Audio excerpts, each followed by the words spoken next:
সিকিমে বন্যা পরিস্থিতি। 150 ফুট লম্বা ফুটব্রিজ তৈরি ভারতীয় সেনার। ভারী বৃষ্টির ফলে সিকিমে ফুলে ফেঁপে উঠেছে তিস্তা নদী।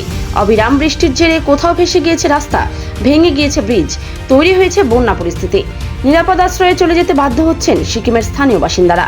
ক্ষতিগ্রস্ত গ্রামগুলির মধ্যে সংযোগ স্থাপন করার জন্য ভারতীয় সেনার ইঞ্জিনিয়াররা তৈরি করল 150 ফুট লম্বা ফুটব্রিজ। তিস্তা নদীর উপরেই তৈরি করা হয়েছে এই ফুটব্রিজ। অত্যন্ত প্রতিকূল আবহাওয়া এবং কঠিন পরিস্থিতির মধ্যে সেনাবাহিনীর ইঞ্জিনিয়াররা তাদের অতুলনীয় প্রযুক্তিগত দক্ষতা প্রদর্শন করেছেন। 48 ঘন্টার কম সময়ের মধ্যে সম্পূর্ণ হয়েছে ব্রিজ তৈরির কাজ।